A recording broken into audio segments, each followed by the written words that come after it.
Okay, so next we are going to talk about replication, DNA replication with respect to eukaryotes. And the most studied eukaryotes are going to be our yeast cells, and that's where we get most of our information about the process of replication in eukaryotic cells. We also are going to discuss our polymerases. We're going to discuss very briefly the cell cycle and talk about telomeres because chromosomes in eukaryotes are going to be linear, and therefore the ends of the chromosomes are protected by regions called telomeres. So in general, the cell cycle is, of course, going to describe the life of a cell. And we have these different phases of the cell cycle that are listed here. We have, for example, our G1 or our GAP1. And this is the phase that most of our cells are going to spend most of their time in. This is where they do their metabolism. Whatever function the cell is supposed to be doing is what they do during the GAP1.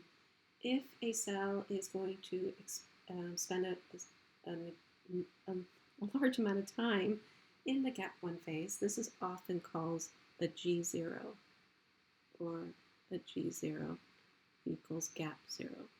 So cells that are senescent or cells that do not replicate much will be in a GAP0 phase. Now, there is also going to be other phases associated with replication. So first we have division, or DNA replication, which is going to occur in the S phase.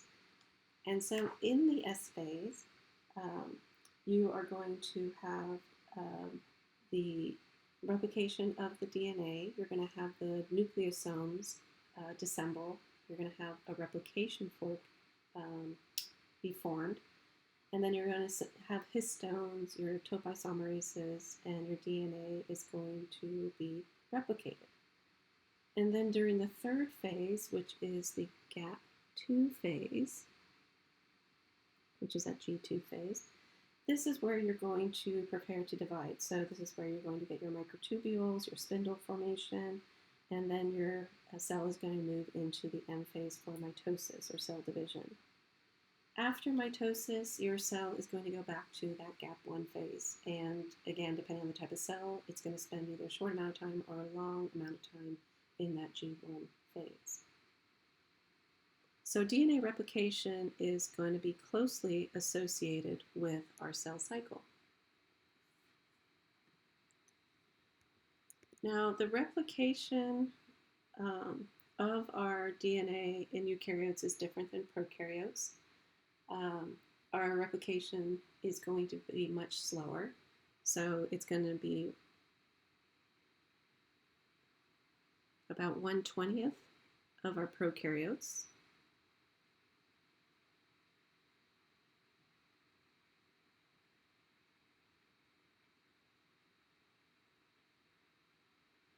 And so therefore, our DNA has to do additional things in order to make it so that the DNA replicates in a timely manner. If it had a single replication fork, similar to what we see in prokaryotes, it would take about 500 hours to replicate our DNA.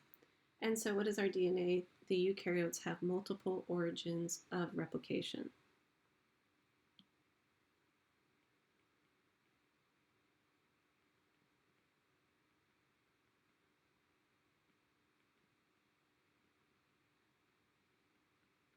And these are also referred to as replication bubbles. And each, of course, are going to unwind and have a fork, have two forks. And the forks are going to go in the opposite direction. So you have your forks, you have your two forks, etc. So they all have that. So by having all these replication bubbles, these large chromosome of eukaryotes will replicate in a few hours. Now eukaryotes have polymerases, just like our prokaryotes. They're given different names. We have three that are very important: polymerase alpha, we have delta, and epsilon.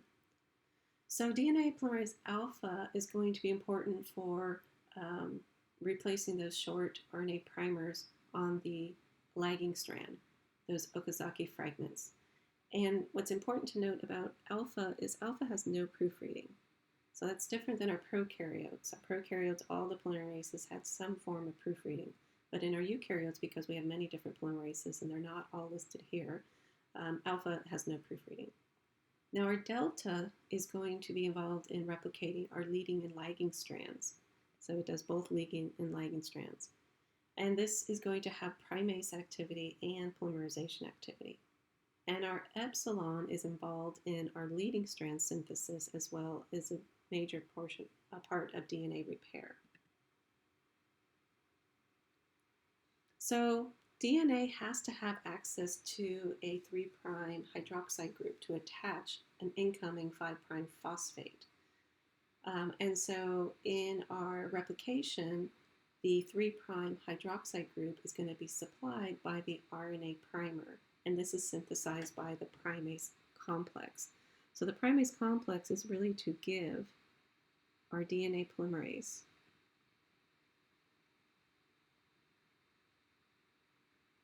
a 3' hydroxide group. So remember, we have our template, and this is going to be on the 3', and then we have our, I'm just going to say N, dot, 5'. And so our template is read from the 3' to 5'. And so our incoming strand has to work off the 5' to 3' direction, right? And so what this means is it's going to require a 3' hydroxide group in order to add. So basically our primase, maybe I should move this over here. And we have our primase, which will be in blue. Oops.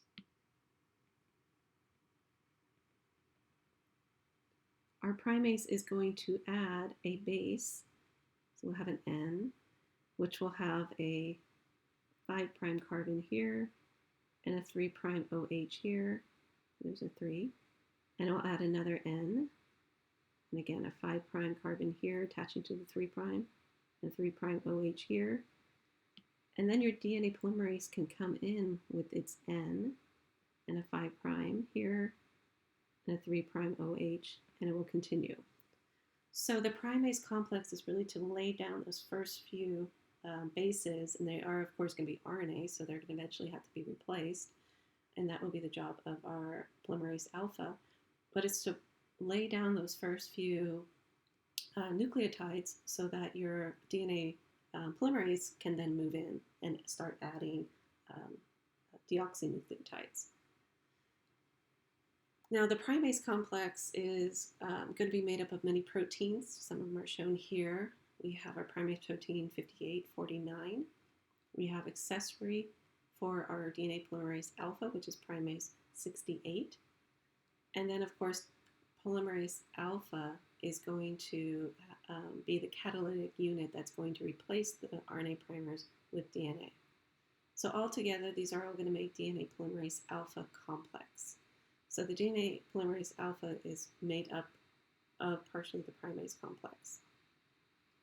Now the primase complex, again, is going to use that template strand of DNA and is going to generate those short RNA primers so that your DNA polymerase epsilon can jump onto.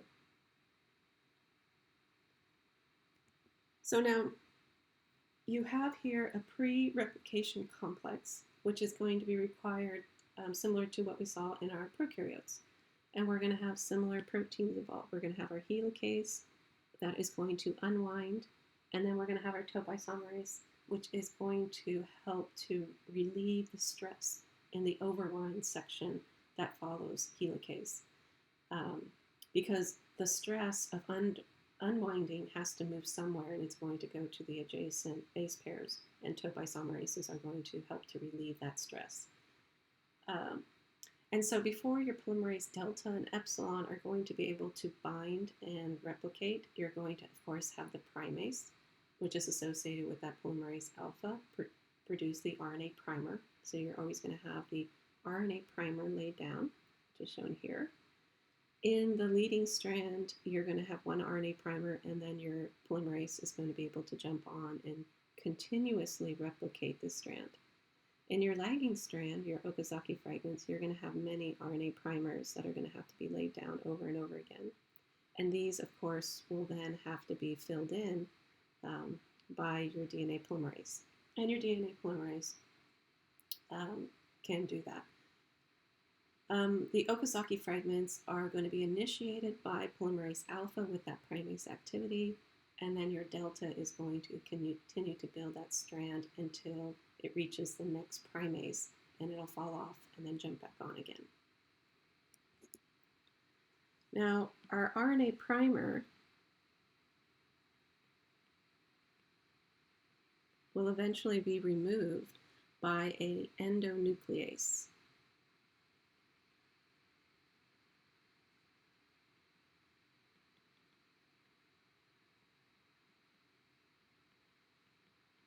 And this is called the flap endonuclease 1.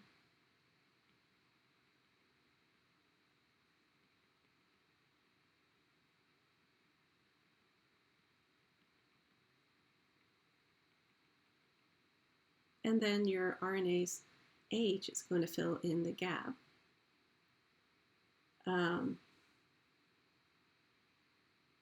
Your DNA polymerase is going to fill in the gap.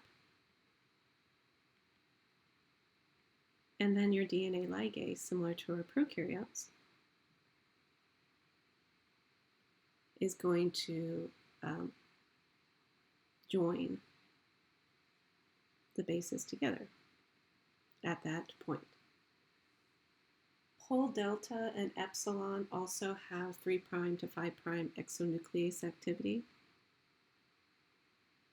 So here's my delta. Epsilon have 3' to 5' proofreading.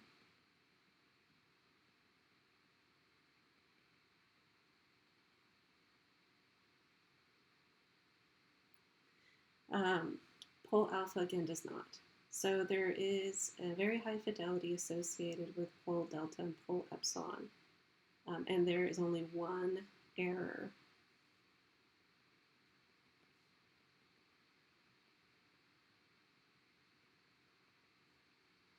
One error for every 10 to the 9th to 10 to the 12th bases.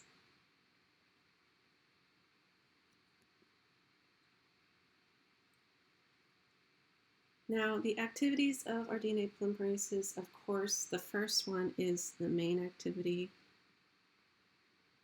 and that's to replicate. So that's the 5' to 3' synthesis of the new DNA strand.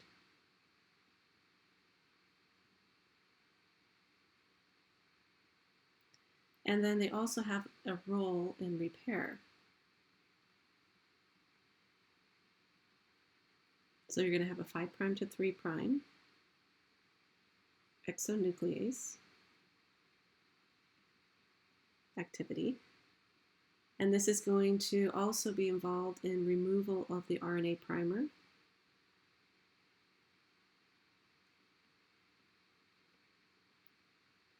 And you're going to replace the primer with deoxynucleotides.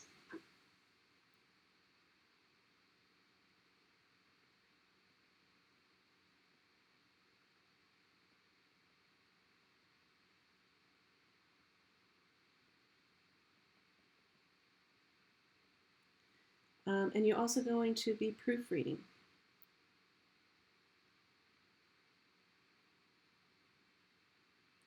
So it's the same activity that does both.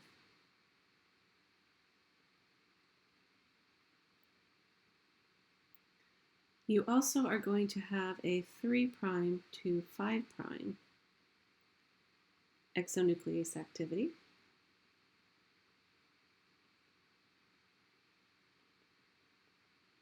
And this is going to allow for mismatch base repair.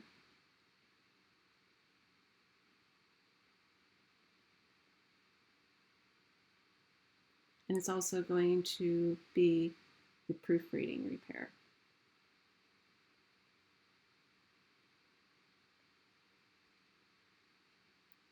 The repair up here is really to repair damage. The true proofreading is going to be the 3' to 5' exonuclease activity.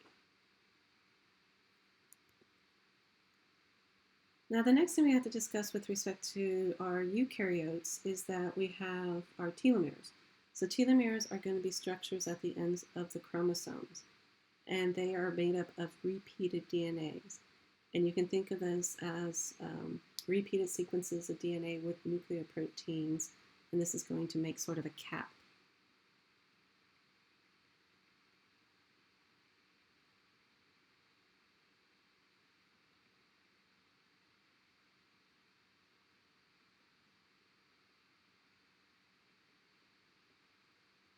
And what's going to happen is on the lagging strand, the sequence of your telomeres at the 5' and 3' is going to span several kilobases.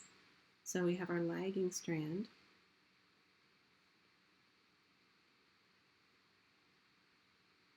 And we're going to have on our 5', we're going to have a T, T, A, G, G, G repeat.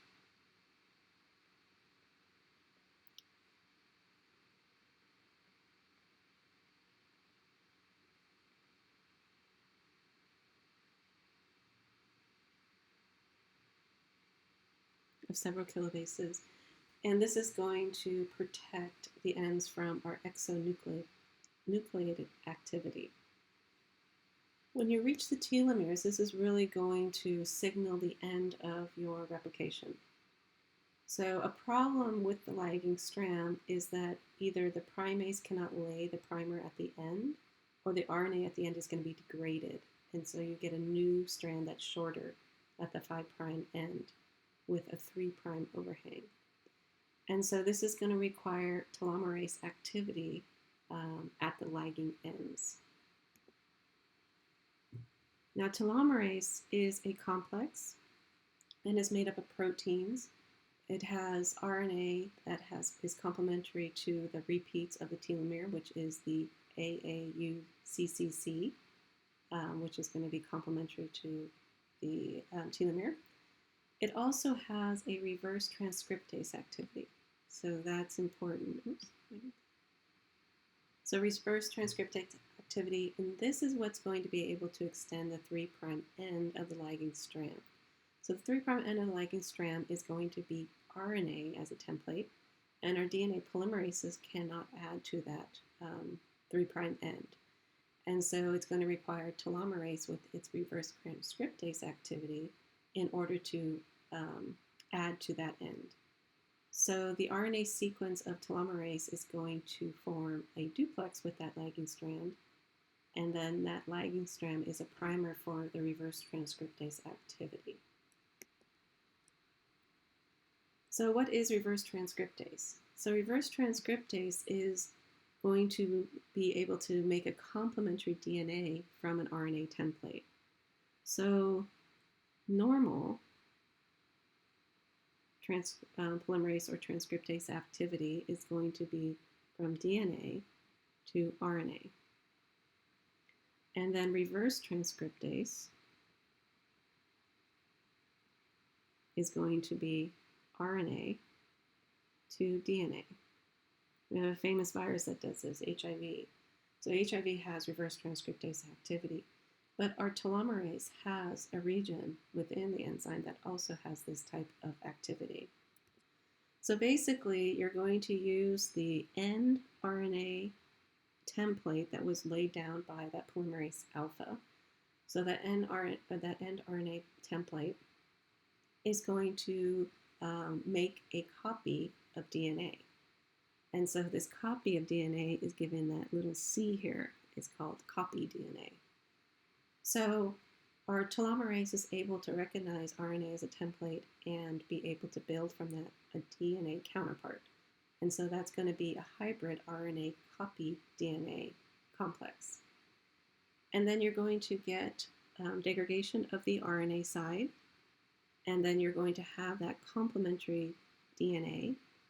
And from that complementary DNA, you can now synthesize double-stranded DNA at the end of your telomere. So the telomerase is really there to extend the ends of the lagging strain.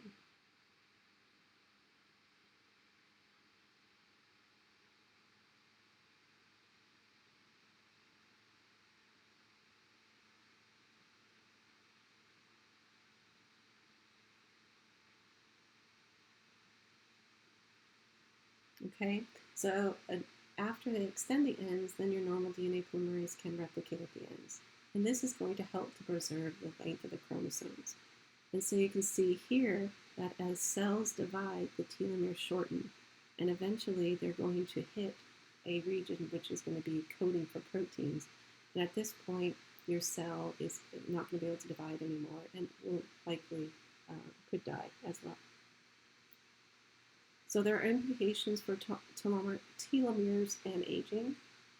So there is evidence that the telomere shortening is linked to apoptosis.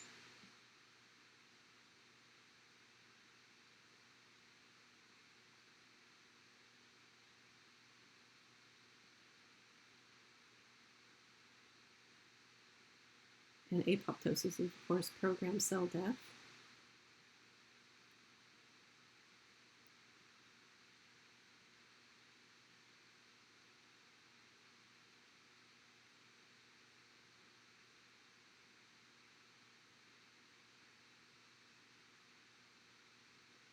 And in the 1950s, Hayflick and co-workers showed that the fibroblast telomeres shortened as they proliferated, and they eventually reached a state of proliferation arrest.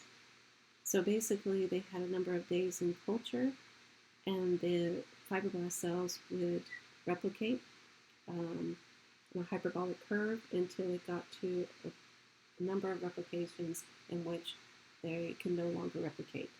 And so this is the Hayflick limit, and it's was shown that if you can overcome that Hayflick limit, then you can stop senescence and you can increase the rate of replication of those cells.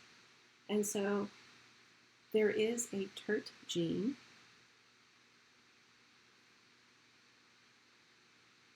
and this is the telomerase reverse transcriptase.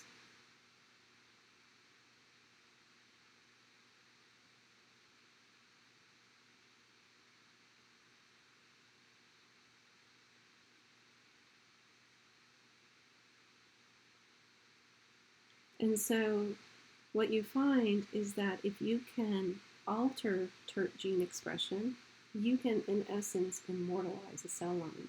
And this is often thought of what happens during cancer, for example. So if you force the expression of telomerase by turning on the TERT gene,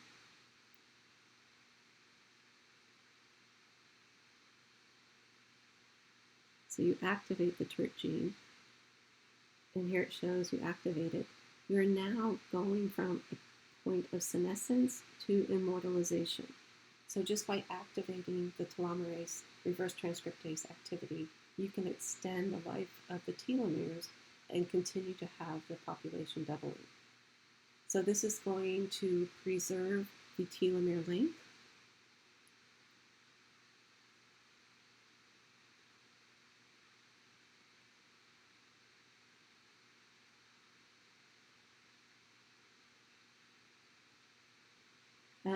And then you get irreversible cell growth.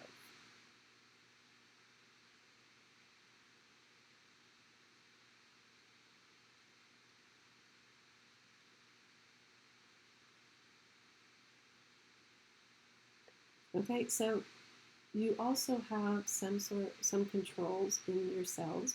So we have our tumor suppressor genes and we have our proto-oncogenes. If you have long telomeres, just in general, activating the TERT gene has no effect. And so long telomeres would be a cell that doesn't divide very often. You also have P16. P16 is going to be acting through the retinoblastoma. So we have our P16.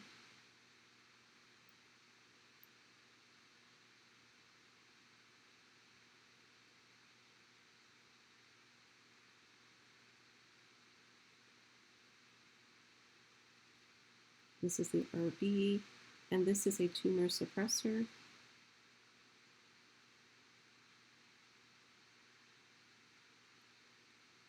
It doesn't allow for cell cycle to get into the cell cycle. And so P16 and P21, which is a cycle-independent kinase, that suppresses inactivation of the retinoblastoma, halts cell proliferation. So they're both associated with cell cycle progression. Oops, P21.